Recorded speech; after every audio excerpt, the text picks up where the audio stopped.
غسل کے فرائض اور سنتیں کیا ہیں؟ بہت سادہ سیدھا ہے، اور وضو کے مقابلے میں بہت تھوڑی سی باتیں یاد رکھنا ہے تو غسل کی آپ کو یاد ہو جائیں گے، ورنہ غسل اتنا کمپلیکیٹڈ مسئلہ ہے ہمارے پاس کہ ہر آدمی پریشان ہے، غسل کیا کرنا ہے، غسل کیا کرنا ہے، غسل کیا کرنا ہے۔ بہرحال تو غسل بہت مختصر ہے، بہت چھوٹا ہے، ٹھیک ہے، جس کو آپ بھی یاد رکھ سکتے ہیں۔ بہرحال ٹھیک، تو غسل کے لیے سب سے پہلے ہم دیکھتے ہیں اس کے فرائض کیا ہے، فرائض کیا ہے، ٹھیک۔ اب یاد رکھیے، ہر شخص کو یہ فرائض یاد ہونا ضروری نہیں ہے، لیکن اس پر عمل کرنا ضروری ہے۔ کبھی ہوتا ہے انسان ایسا گن نہیں سکتا کہ کیا کیا سنت ہے وضو کی، لیکن وہ عمل میں لاتا ہے برابر کی،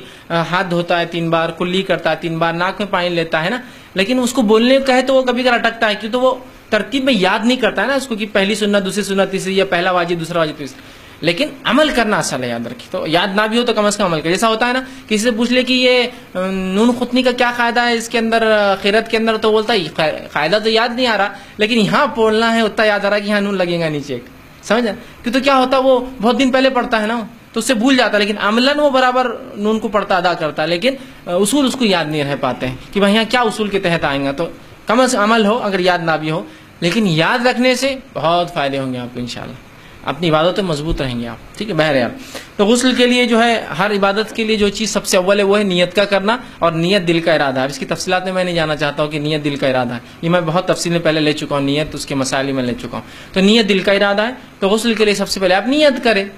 کہ میں غسل کر رہا ہوں، ٹھیک، یہ اس کی نیت ہے، اور ہر کام سے پہلے نیت کرے، اور نیت دل کا ارادہ ہوتا ہے، یاد رکھیں۔ ہم میں سے عموماً لوگ بدنیت نہیں ہوتے، بے نیت ہوتے، بس ہم لوگ بہت سی بات، تو نیت کر لیا کرے، اس لیے کہ نیت کرنے سے ایک مباح عمل، ایک جائز عمل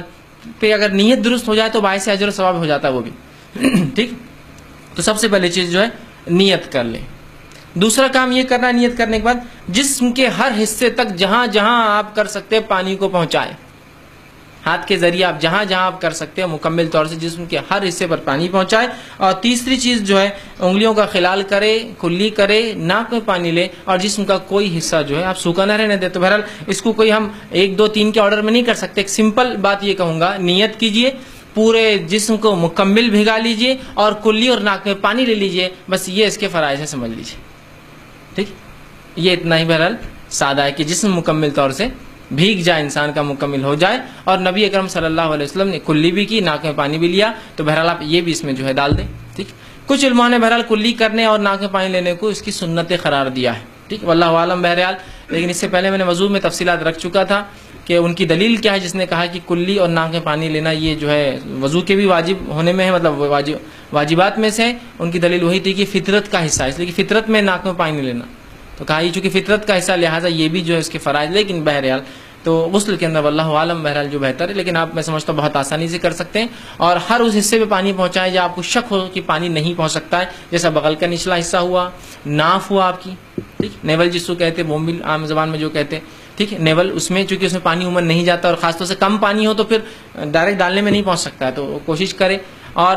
پیروں کا پیچھے کا حصہ ہو سکتا ہے سوکھا رہ جائے، یا بیٹھ کے غسل کرے تو پیر مڑنے سے کیا ہوگا، وہ سوکھا رہ جائیں گا، تو اس میں پانی پہنچانے کی کوشش کیجیے۔ بغل کے نیچے حصے میں جب تک آپ پانی نہ ڈالیں، عموماً زیادہ پانی ہو تو پھر تو بہت سا بہنے سے بھیگ جائیں گے، کم پانی میں نہیں ہو سکتا، کانوں کے اندر، ٹھیک ہے، اس کو آپ کریں، ٹھیک ہے۔ تو یہ آپ کوشش کریں، جسم کا مکمل جسم کا غسل میں بھیگنا یاد رکھے ضروری ہے۔ تو یہ تھے بس کچھ باتیں جو غسل کے تعلق سے، ایک عام زبان میں کہوں پورا جسم بھیگ جائے آپ کا اوپر سے، اور کوئی حصہ باقی نہ رہے۔ اور غسل جنابت ہو تو پھر جڑوں تک پانی جانا ضروری، یاد رکھیں۔ غسل جنابت وہ غسل ہوتا ہے جو آپ پر واجب ہے کرنا، اور عام غسل وہ ہوتا ہے جو واجب نہیں پھر بھی آپ کرنا، ایسا آپ روز غسل کرتے ہیں لیکن واجب نہیں آپ لیکن کرتے ہیں، تو اس میں اگر پانی جڑوں تک نہ آیا تو کوئی مسئلہ نہیں، لیکن غسل جنابت میں جڑوں تک پانی جانا شرط ہے مردوں کے لیے، اور عورتیں جن کے بال بہت گھنے ہوتے ہیں، یا وہ عورتیں جو بہت زیادہ چوٹیاں ڈالتی ہیں، ان دونوں کے لیے اپنی چوٹی کھولنا اور گھنے بالوں تک پہنچنا ضروری نہیں، اگر اوپر بھی 3 بار پانی ڈال لے تو انشاءاللہ ان کے لیے کافی ہو جائیں گے۔ جیسے کہ ایک صحابیہ آئی اور کہا، اللہ کے رسول صلی اللہ علیہ وسلم، میں نے اپنے بالوں کو سدھارا ہے بہت مشکل سے، ہو سکتا ہے ان کے بال کرلی ہوں گے، گھنگرالے بال جیسے افریقن ہوتے ہیں نا،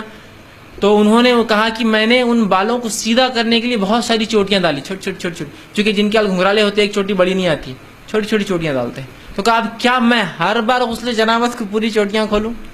پوری پلیٹس کھولوں اس کی؟ تو کہا نہیں، ضرورت نہیں، تو 3 بار پانی ڈال لیں۔ تو یہ اس عورت کے لیے ہوگا اس کے بال بہت گھنے ہیں، یا اس نے چوٹی ڈالی جس چوٹی کا کھولنا ممکن نہیں ہوتا۔ یہ بات ہندوستانی ماحول میں نہیں سمجھ میں آئیں گے ہم کو، افریقہ ماحول میں سمجھ، جہاں آپ کو بال جمانا بولے تو ایک محنت کا کام ہوتا ہے. کئی عورتیں مل کے کئی دنوں تک بال جماتی ہے آپ کے, تب جا کے وہ ایک بار بال سیٹ ہوتے ہیں آپ کے, تو کئی سالوں تک پھر اس کو ہاتھ نہیں لگاتے ہیں لوگ. اگر کسی کو نالج ہوگا جن کے بالوں کا اور جن کو افریقی اس کا, تو ان کے بڑے مسائل ہوتے ہیں. بالوں کو بہت مشکل سے جمانا پڑتا ہے ان کو, اس لیے کہ اتنے زیادہ ٹیڑھے بال ہوتے ہیں کہ کنگا تو نکل ہی نہیں سکتا اندر جانے کے بعد, خالی اس کو ڈال کے واپس نکال سکتے آپ, پیچھے تو ہل نہیں سکتا ہو. تو لہٰذا چوٹیاں الگ الگ ڈال لینا پڑتی ہے پورے بالوں کی. تو اب ایسی پلیٹس کو کیا کریں گے, وہ کھول تھوڑی سکتے ہیں. تو کہا اگر پورا نہ بھی ہو تو 3 بار پانی ڈال لے تو کوئی حرج نہیں.